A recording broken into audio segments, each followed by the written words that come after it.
Good afternoon, and thank you all for coming. My name is Allison Verub, and I'm a 21-year-old senior at Syracuse University.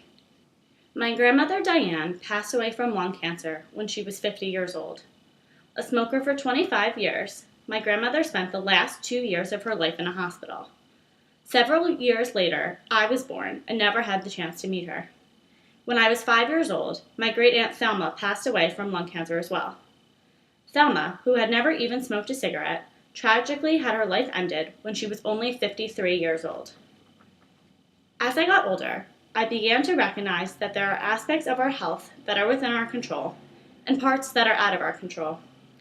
Diane made a poor health choice. Thelma lived a healthy lifestyle, and yet they both died of the same disease. Almost every day, I think about my grandmother and great-aunt and wish that they were a part of my life. While I know that I cannot bring them back, I recognize that it is important that I make healthy lifestyle choices in their honor. The reason I have chosen to tell you about these experiences and the loss of my relatives is because I believe we all have an obligation to be healthy. If you are fortunate enough to be healthy and free from disease, I believe we should seize the opportunity by treating our bodies well and living long and healthy lives. As I mentioned, there are aspects of our health that are within our control and parts that are not. Today, I hope that I can persuade you to take your health and wellness into your own hands. The topics I will focus on are sleep, stress, diet, and exercise. Now I want you to think, how many hours of sleep do you get at night? Do you feel well rested during the day and full of energy? Or are you typically tired and lethargic, frequently feeling as though you need to lay down and take a nap? Dr. Neil Cavey, director of the Sleep Disorders Center at Columbia Presbyterian Medical Center in New York City, was quoted in an article on NBCnews.com about why we need sleep. According to Cavey, if we do not get enough sleep, it affects our personalities and our sense of humor. We may become irritable and less tolerant. A lack of sleep also affects our thinking, our cognitive processes, making us much more likely to make errors and less likely to do things with agility. I know that I myself do not get enough sleep. I go to bed at an average time of 2 a.m. and wake up at a different time every single day. Typically, I do not feel well rested and can definitely edit my sleep habits so that I feel more awake and lively. Cavey's testimony reminds us why sleep hygiene is crucial to overall wellness. If you, too, feel lethargic and tired during the day, it is likely that you do not get enough sleep. Another area of our health that is of utmost importance and is also within our control is stress and learning how to cope with stress. Do you have a very busy job? Or do you have a lot of schoolwork? Do you find that the responsibilities of either your job or your academic requirements overwhelm you? Do you feel that you do not have enough time to accomplish what you need to? I know that I, myself, frequently feel overwhelmed by the requirements of school.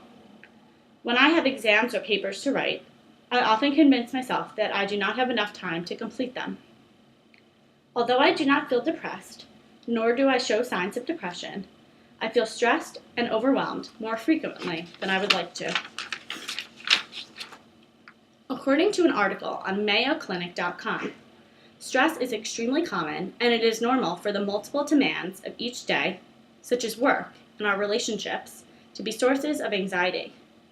It is crucial to deal with stress because the less control you have over it, the increased risk you are at for problems with weight, depression, and sleep.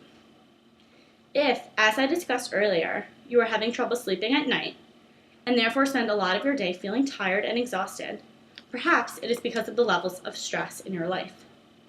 There are several ways to cope with stress, such as relaxation practices, meditation, and yoga. Even going to the gym and exercising on a daily basis can help with stress levels. I have found that when I am overwhelmed with school and the workload, exercise helps me. I leave the gym feeling less anxious and stressed and more calm. Another topic that is of high importance and is ultimately within our control is our diet and our weight. Several months ago, I decided that I wanted to lose weight. Although my weight was in a desirable range and is considered normal, I had felt for some time that I wanted to do something about my physical appearance. I did not believe I was at risk for a serious problem, but I had considered the benefits of losing weight. I had thought about the potential benefits, such as feeling more confident, having higher self-esteem, and a sense of accomplishment. I recorded my eating and exercise habits for several days. Then I recognized that I wanted to be more active and strong.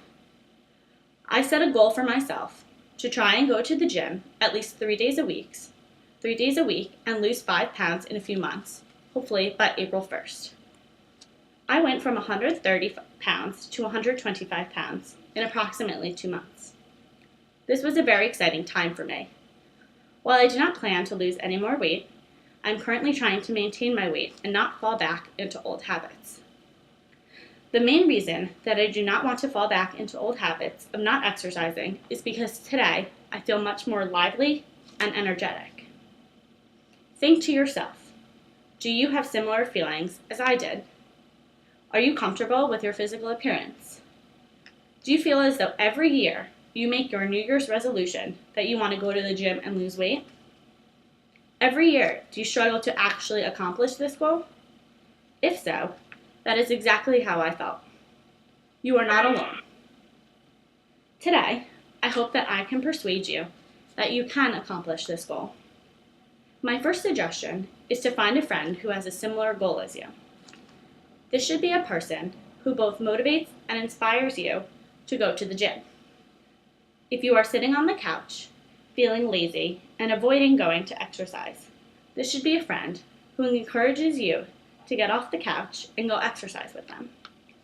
This should be a friend who, when they see you about to order a hamburger and french fries at a fast food restaurant, should instead encourage you to make a healthier decision, such as opting for a salad. Another suggestion I have is to broaden the type of exercise that you engage in. It is normal, of course, to not enjoy going to the gym. I, too, hate working out inside and dread being on a treadmill or an elliptical inside for hours. On some occasions, it can be fun to try workout classes, such as Pilates or spin classes or what they call boot camp classes. These are a fun way to keep yourself entertained and to not get bored. They are also fun to do with friends and meet new people that you have never met as well. My goal today is not to persuade you to lose weight.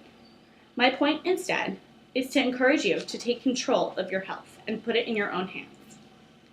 As I mentioned earlier, there is the case of my grandmother and my great-aunt.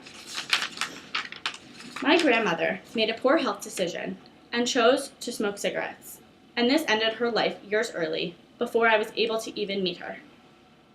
On the other hand, my great-aunt never smoked cigarettes, but she still got lung cancer. This shows us that sometimes, even when we do make good health decisions, it does not guarantee that we will be healthy. However, if we are blessed with good health, I believe we have an obligation to seize that opportunity. Today, I have discussed sleep, stress, diet, and exercise. These are aspects of our health that are within our control. I hope that I have persuaded you to do something about these parts of your life. If you are unhappy with your levels of stress, a lack of sleep, or your weight, I think you will feel happier, healthier, and accomplished if you make the necessary changes. Thank you.